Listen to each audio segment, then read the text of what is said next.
প্রিয় বন্ধুরা, আশা করি আপনারা সকলেই ভালো আছেন, সুস্থ আছেন।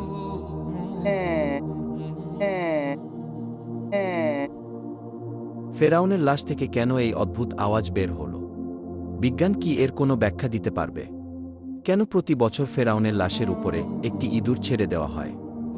কেন ফেরাউনের হাতের নখ এবং চুল বাড়তে থাকে? জানতে হলে ভিডিওটি সম্পূর্ণ দেখতে থাকুন।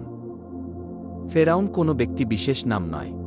ফেরাউন হল মিশরের তৎকালীন বাদশাদের উপাধি। পৃথিবীতে অত্যাচারী ও খোদাদ্রোহী শাসকদের মধ্যে ফেরাউন ছিল অন্যতম। ফেরাউন শুধু অত্যাচারী শাসকই ছিল না, সে নিজেকে খোদা দাবি করত। আল্লাহর পরিবর্তে মানুষকে তার এবাদত এবং পূজা করতে বাধ্য করেছিল। পবিত্র কুরআনের ২৭টি সূরায় সর্বমোট ৭৪ বার ফেরাউনের কথা উল্লেখ করা হয়েছে এবং খোদাদ্রোহী এই অত্যাচারী ফেরাউনের করুণ পরিণতির কথা তুলে ধরা হয়েছে।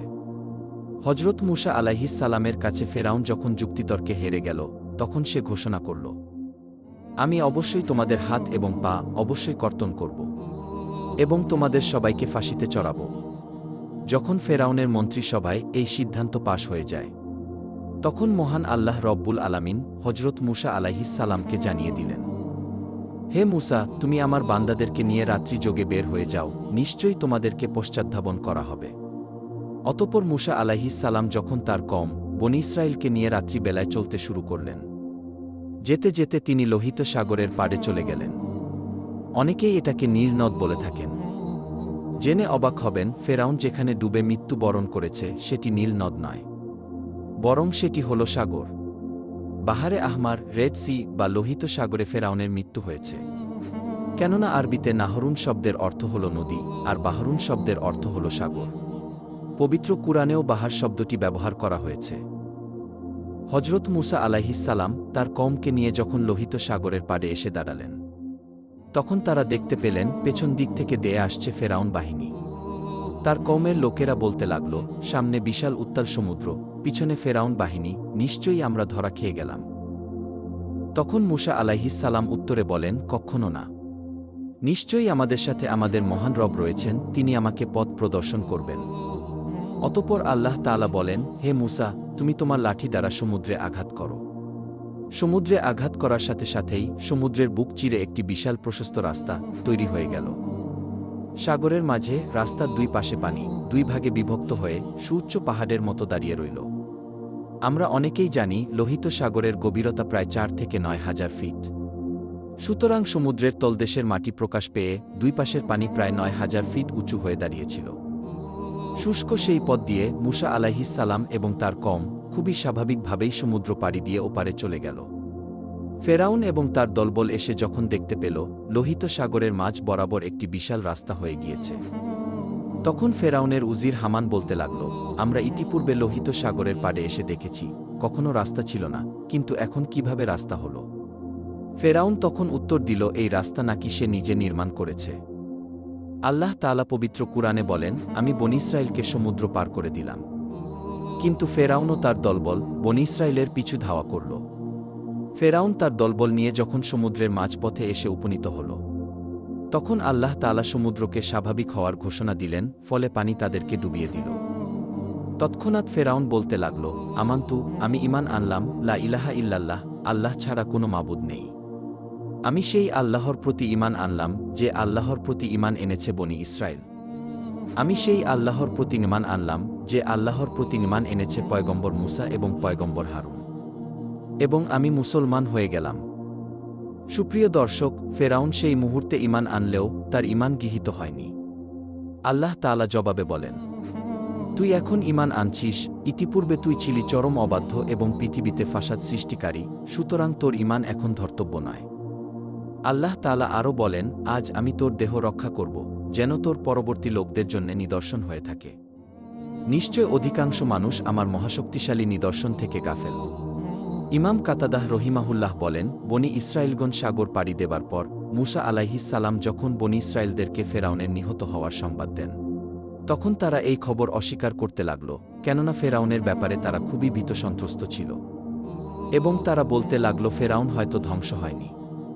মহান আল্লাহ তাদেরকে ফেরাউনের লাশ চোখে দেখানোর জন্য এবং এর থেকে অন্যান্যদের শিক্ষা লাভের উদ্দেশ্যে সাগরের ঢেউয়ের মাধ্যমে ফেরাউনের মৃতদেহটি তীরে এনে ফেলে রাখলেন এবং তা সবাই প্রত্যক্ষ করল।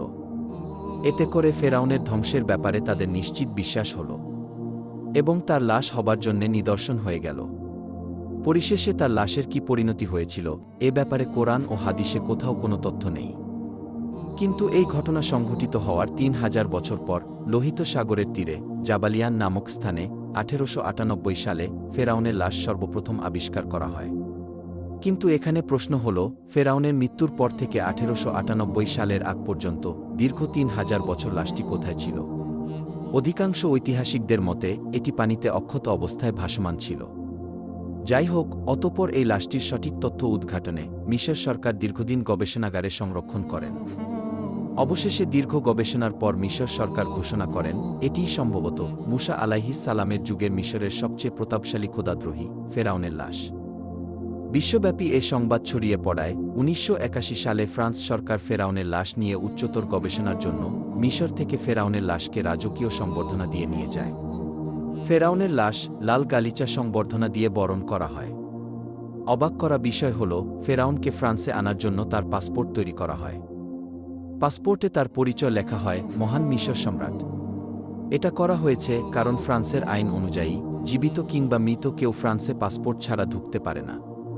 তাই এই নিয়ম মেনেই তাকে ফ্রান্সের ল্যাবে হাজির করা হয়। সেখানে বিখ্যাত সকল সার্জন ও বিজ্ঞানীরা সারারাত গবেষণা করে আবিষ্কার করেন এই লাশটির মৃত্যু হয়েছে সাগরে। তার শরীরে লবণের কণা পাওয়া গিয়েছে। সাগরে ডুবে মরা ছাড়া এমন সামুদ্রিক লবণ কণা পাওয়া সম্ভব নয়। এছাড়া তার কয়েকটি হাড্ডিতে চোটের চিহ্ন প্রমাণ করে বড় বড় ঢেউ রুখতে গিয়ে তার এই অবস্থা হয়েছে। ডক্টর মরিস বুকাইলিকে কেউ একজন বলেছেন, মুসলমানদের কোরআনেও এমন তথ্য রয়েছে যা মিশরের মানুষ সবাই জানে। বুকাইলি অবাক হয়ে বলেন, অসম্ভব, ফেরাউনের মৃত্যুর তথ্য আমরা কেবলই আবিষ্কার করলাম। আজ থেকে ১৪০০ বছর আগে মোহাম্মদ কি করে এমন কথা বলতে পারে? পরবর্তীতে তিনি পবিত্র কোরআন খুলে নিজে যখন এসব আয়াত দেখলেন তখন তিনি খুবই হতবাক হয়ে গেলেন। সত্যিই তো হুবহু মিল রয়েছে।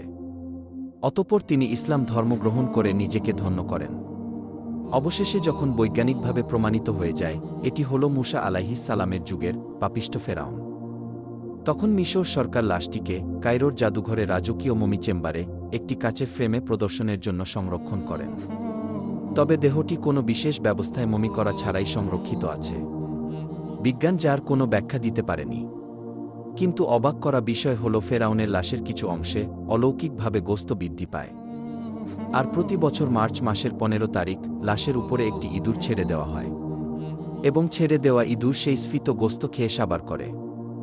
আরও অবাক করা বিষয় হল, অলৌকিকভাবে ফেরাউনের নখ এবং চুল বৃদ্ধি পায়, যা সত্যিই হতবাক ও অবাক করা বিষয়। সম্প্রতি ফেরাউনের লাশের একটি অদ্ভুত আওয়াজ বের হয় যা গোটা পৃথিবীকে হতবাক করেছে। কি সেই অদ্ভুত আওয়াজ, যার কোনো ব্যাখ্যা আদৌ সম্ভব নয়? সত্যিই আল্লাহ তাআলা ফেরাউনকে শুটকি বানিয়ে গোটা বিশ্বের স্বৈরশাসকদের একটি সতর্কবার্তা দিয়েছেন।